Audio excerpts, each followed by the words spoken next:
And welcome back, ladies and gentlemen. This is Insight on Business. My name is Michael Libby. It's powered by our advertising agency, Insight Advertising, Marketing, and Communications, and brought to you by our friends at FWRSA.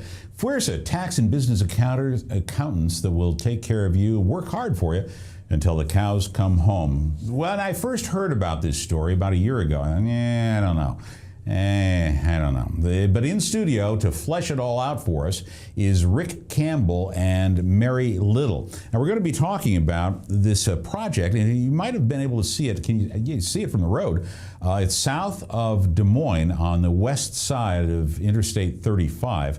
It's called the Avenue of the Saints Amphitheater. It's a huge private project being done by a local family that wants to get, God help them, into the entertainment business. I don't know.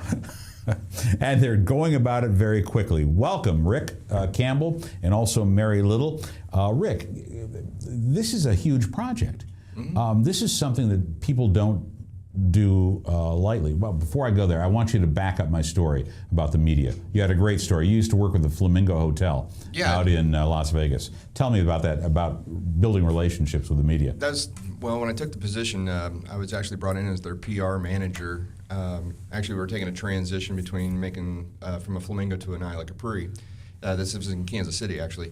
And first thing to do was we went out and met all the news directors and reporters, at least the primetime reporters, so we could sit there and build those relationships. But one of the ways we did it was giving them a key of something to remember us by. So I sent them all pink birdhouses. Yeah, why not? With press releases in them. It just stuck in their heads. After a while, they kind of were like, hey, I got 5 pink birdhouses. Can you quit with the birdhouses? Sure. But I stuck in their head. Sure.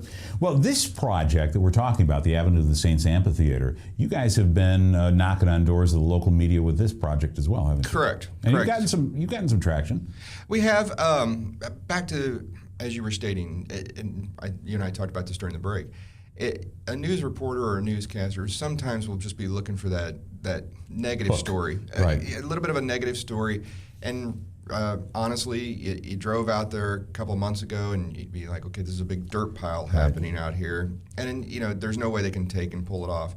It's getting the communication out to the news to say, hey, look, we are moving forward. Watch for this. This is coming, right? And we can give them updates in phases too, which is not only just updating the news, but then they're also moving forward to update the public as well.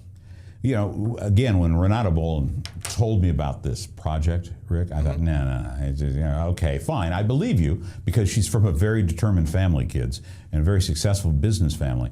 But this is a huge undertaking. How many people are working on this thing? There's quite a crew out there constantly. Similar situation. I mean, she brought me in as a planner in phases of this, and one of the reasons is I'd help design other amphitheaters in the United States, including the one in Kansas City Sandstone. And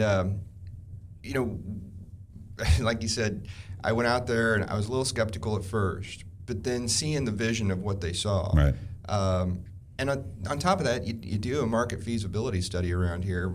Number one, in the state of Iowa, there's the biggest amphitheater right now holds 1,200 people. There's enough land out there in the way it's developed and the way it's being built and constructed.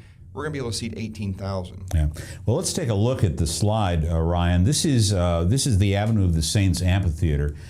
This is what it looks like, and this is situated on the west side of Interstate 35 as you go towards what? St. Charles?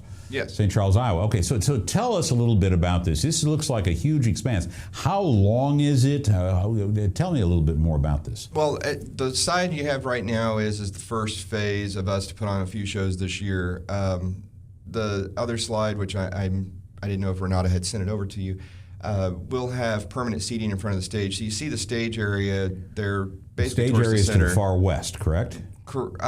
Actually north. Oh, actually, okay. You'll see the parking lot up there towards the north. Yep. That's where we'll have enough room for when construction is completed. We'll have 8 full-size dressing rooms in there with basically miniature suites. We'll have enough room for 6 tour buses and about 7 semis altogether. So they don't get enough room for the bigger shows to come into play. The stage itself, for this year will be a temporary facility put together. It'll be 100 feet wide by just about 52 feet deep.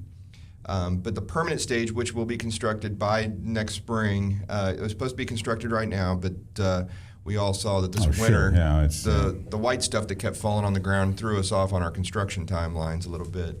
But the beams and everything have been constructed already because actually it's a custom designed stage to where it'll be 100 feet wide and it'll be 70 feet deep at its midpoint. And the roof construction that will go over the top of that stage area that holds all of your production of lighting and sound and staging equipment will be big enough and strong enough that we joke around, but it's in reality. Miss Saigon, the Broadway musical, always carries around a life-size helicopter. Well, if they want to, I'll hang 2 or 3 of them for them. So we'll be able to do quite a bit of work of any size show at any caliber. Hold on. I'm trying to multitask and spell the word music. M-U-S-I-C. Rick, this is a huge project. Is this all privately funded? Yes. All privately funded. So we're talking about these suites and all this other kinds of stuff. Is anybody saying in rough terms the valuation of this? Estimated cost at this point, when it's all completed and all 3 phases are completed, will be just a little over $1.8 million. Wow, that's huge. And the family did own the land. Is that correct? That is correct. Okay, so the land issue, we're talking construction costs. Yeah, that's basically the construction cost because the land, the family has gathered up quite a few acreage of land throughout that area, including plenty of land for parking and even expansion or anything else they want to keep moving forward with. Designs of everything from right now there's beyond the amphitheater. There's talks of possible hotels and possible truck stops and everything else that can go on through that area, which would just add to the economic impact that amphitheater is going to have. This is a great part. With us also in the studio is Mary Little. Mary Little is the tour manager for Rebel Road. Rebel Road. What's it like being a tour manager for a band? I've never. Exhausting.